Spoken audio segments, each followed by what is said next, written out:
அனைத்து தாய் தமிழ் உறவுகளுக்கும் வணக்கம். ஏன் வேண்டும் நாம் தமிழர் ஆட்சி? ஒரு வரலாறு, தமிழர் அரசியல் வரலாறு. முதல்ல தமிழ்நாட்டில் தொடங்கப்பட்ட கட்சி நீதி கட்சி 1916. அதில் 3 பேரால் தொடங்கப்பட்ட கட்சி. அதில் ராமசாமி காங்கிரஸில் இருந்தார். ராமசாமி அதுக்கப்புறம் நீதி கட்சியில் இணைகிறார். 1944 நீதி கட்சியோட தலைவர் ஆகிறாரு. அந்த நீதி கட்சியோட பேரை மாற்றி திராவிட கழகம்னு மாற்றுறாரு. திராவிட கழகம்னு மாற்றி அந்த திராவிடர் கழகத்தை 1949 ஆண்டு திராவிட கழகத்திலேட்டு அண்ணா பிரிகிறார். எதற்காக பிரிகிறாருன்னா, ராமசாமி தனது தத்து பிள்ளையான அவரோட தத்து எடுத்துக்கிட்ட பிள்ளையை கல்யாணம் பண்ணிக்கிறார். அதில் முரண் ஏற்படுது. அண்ணாவுக்கு முரண் ஏற்பட்டு அவர் தனியாக பிரிஞ்சு 1949 திமுகங்கிற ஒரு அமைப்பு கட்டப்படுது. திமுக கட்டப்பட்டு 1967 தான் ஆட்சிக்கு வருது. எப்படி ஆட்சிக்கு வருது?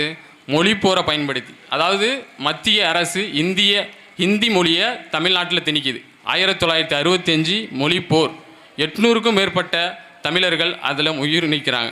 அது எப்படி உயிர் நீக்கிறாங்கன்னா, எங்கள் வாழ்வும் எங்கள் வளமும் மங்காத தமிழென்று சங்கே முழங்கு, எங்கள் பகைவர் எங்கோ மறைந்திட இங்குள்ள தமிழர் ஒன்றாதல் கண்டே, திங்களோடும் செலும்பருதி தன்னோடும் விண்ணோடும் உடுக்கோளோடும் மங்குகடல் இவற்றோடும் பிறந்த தமிழோடு பிறந்தோம் நான்கள், ஆண்மை கூட்டத்தின் சிங்கம் என்று ஊது ஊது சங்கே ஊது, திங்களம்ஜர் தென்னாட்டு மக்கள் தீராதி தீரர் என்று சங்கே முழங்கு, செங்கொடுமை சாக்காற்றில் விளையாடும் தோள்கள் எங்கள் வெற்றி தோள்கள், கங்கையை போல் காவிரி போல் கருத்துக்கள் ஊறும் உள்ளம் எங்கள் உள்ளம், செங்குருதி தண்ணீர் கமர்ந்து வீரம் செய்கின்ற தமிழ் எங்கள் மூச்சாம் அப்படின்னு தமிழ் எங்கள் பேச்சில் மூச்சுன்ட்டு மூச்சு விட்டவங்கள அந்த மூச்சில் தான் ஆட்சி அமைச்சது இந்த திமுக.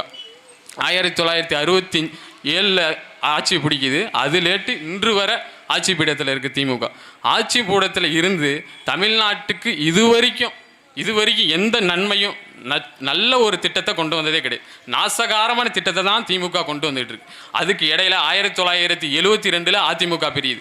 அதிமுக எதிரேட்டு பிரியுது. திமுக கருணாநிதி திருடி விட்டாரு, கணக்கு வழக்கு சரியா இல்லைன்னு சொல்லிவிட்டு திமுகவிலேட்டு அதிமுக கட்டுறாரு எம்ஜிஆர் தனியாக பிரிஞ்சிச்சு. அரசியல் வரலாறு இவங்க முரணனால் தொடங்கப்பட்டது. அப்படி இல்லை நாம் தமிழர் கட்சி.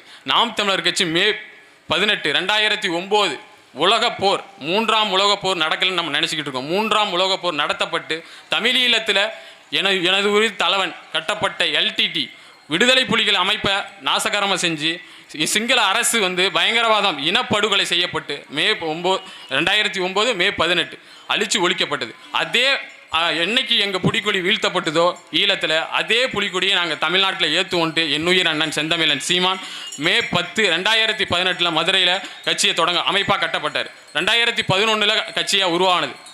2000 உருவான கட்சி எதற்காக இந்த கட்சி உருவாக்கப்பட்டனா, பூட்டிய கதவு திறந்தது சிறுத்தையே வெளியே வா, எளியன உன்னை இகழ்ந்த புலியன செயல் செய்ய புறப்படு, சிம்பு பறகையே சிறகை விழி, சிங்க இளைஞனே திருப்பு முகம் திறவிழி, இங்குரு நாட்டிற்கு இழுகழுதை ஆட்சியா, கைவிரித்து வந்த கைவர் நம்மை பொய்விரித்து நம் தாயகம் பற்றி நமக்குள்ள உரிமை தமைக்கெம்பானலில் வழி வந்த மரத்தனம் எங்கே விழிப்புற்று என்னும் விழிப்புற்று ஊத்தி என்னுயிர் அண்ணன் செந்தமிழன் சீமான் நாம் தமிழர் கட்சியை உருவாக்கினார்.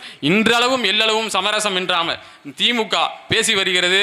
நாங்கள் பெண்களுக்கு சம உரிமை கொடுப்போம், சமூக நீதியை பெற்றுக் கொடுத்தோம், பெண் விடுதலை பெற்றுக் கொடுத்தோம் என்று. இதுவரைக்கும் கனிமொழியை தாண்டி திமுகவில் கனிமொழியை தாண்டி யாராவது பெண்களுக்கு சீட்டு கொடுத்துருக்காங்களா?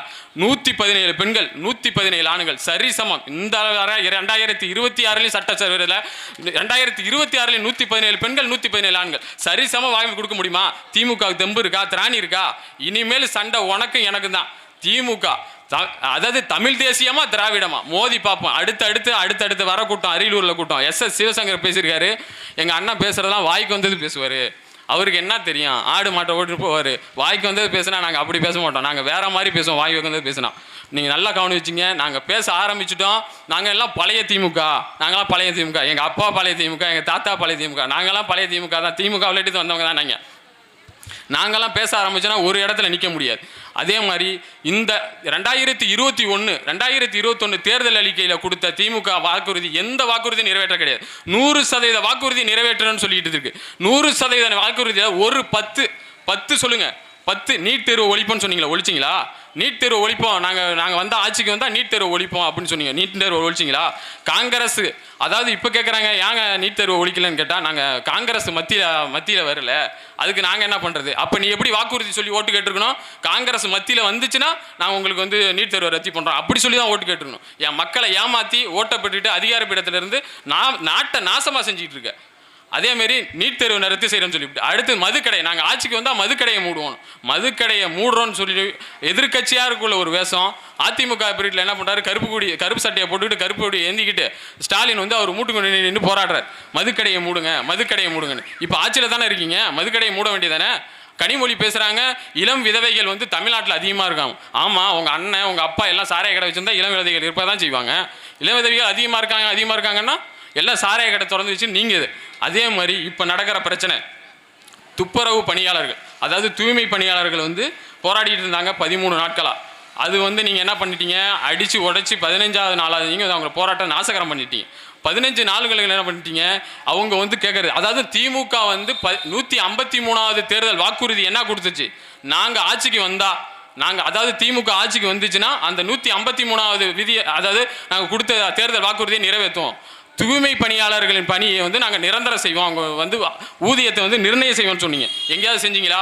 அவங்க போராடிட்டு இருந்தாங்க, அவங்க போராடி இருந்தவங்களை உணர்வை மதிக்காமல், அவங்க போராட்டத்துக்கு உணர்வுக்கு மதிப்பு அளிக்காமல் அவங்கள வந்து அடித்து நள்ளிரவில் அடித்து விரட்டுறீங்க. அதுக்கப்புறம் காலையில் வந்து நாங்கள் இனிமேல் வந்து காலை உணவு திட்டம் கொடுக்குறோம், அது தூய்மை பணியாளர்கள்லாம் காலை உணவு சோறு கொடுக்குறோம், அடுத்து காப்பீட்டு வழங்குறோம். நீ வந்து கமிஷன் வேலையை பார்த்துக்கிட்டு இருக்க. புரோக்கர் ஒன்று முதலமைச்சர் ஆக்கினதுக்கு, முதலமைச்சராக மக்கள் இருந்து சேவை செய்கிறதுக்கு தான் புரோக்கர் வேலை பார்த்துக்கிட்டு இருக்க. கமிஷன் வாங்கிக்கிட்டு 2700 கோடி ரூபா ராம்கி என்கிட்ட நிறுவனத்துக்கிட்ட 2700 கோடி வாங்கி அந்த நிறுவனத்தில் ஒப்பந்தம் போட்டு தூய்மை பணியாளருக்கு நீ தனியார் நிறுவனத்தில் ஒப்படைக்கிற. எல்லாமே தனியார் நிறுவனம். அரசு மின்சாரம் தயாரிப்பா இதை தனியார் மயம், அடுத்து போக்குவரத்தா தனியார் மயம், இன்னும் காவல்துறை இன்னும் சரியாக 10 வருஷத்தில் காவல்துறையும் தனியார் மயமாக ஆக்குறாங்களா இல்லையான்னு மட்டும் பாரு. இவங்க தேர்தல் 153வது வாக்குறுதி கொடுத்தது இன்னும் நிறைவேற்றலை. இந்த வாக்குறுதி எந்த வாக்குறுதி நிறைவேற்றலை. நாங்கள் வந்து கூட்டம் போடுறது வந்து இந்த திமுக அதிமுக மட்டும் என்ன நல்லது செஞ்சிச்சா?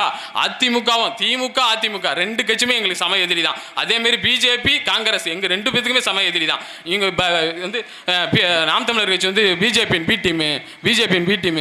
டீமா நாங்கள் பி டீமா? எங்களை விட இந்த தமிழ்நாட்டு களத்தில் எங்களை விட பாஜக விதத்தம் எவனா இருக்கானா? எங்களை விட எவனா எதிர்த்துருக்காங்க. நாங்கள் இந்தே இல்லைன்னு சொல்கிறோம், எங்கள் கட்சியில் 90 விழுக்காடு இந்துன்னு நீ சொல்கிற, நாங்கள் இந்துன்னு இந்தே இல்லைன்னு சொல்கிறோம். நாங்கள் பிஜேபி வீட்டிதுமா? நாங்கள் பிஜேபி, நாங்கள் வந்து வீர சைவர்கள், நாங்கள் சிவனை முருகனை கும்பிட்ற வீர சைவர்கள். நாங்கள் இந்து இல்லைன்னு சொல்கிறோம். நாங்கள் அப்போ பிஜேபியின் பிடிமா? எங்கள் ஸ்டாலின் சொல்கிறாரு 90 விழுக்காடு எங்கள் கட்சியில் இந்து இருக்கணும். நீ தான் ஏன் பிஜேபியின் பிடிமு? நீ தான் பிஜேபியின் பிடிமு. எந்த இடத்துலையும் வந்து ஸ்டாலின் வந்து நாங்கள் வந்து பிஜேபி எதிர்த்தோம் போயிட்டோம் எந்த இதுலையும் சொல்ல வேண்டியது கிடையாது. அவர் வந்துட்டாருன்னு சொல்லிட்டு உடம்பு சரியான போய் ஆஸ்பத்திரியில் படுத்துக்கிறது. இந்த திமுக காரங்களுக்கு எல்லாத்துக்கும் சொல்ல வேண்டிய ஒரே கட்சி, நாங்கள் வந்து திராவிட பன்னியை வேட்டையாட வந்திருக்கோம்.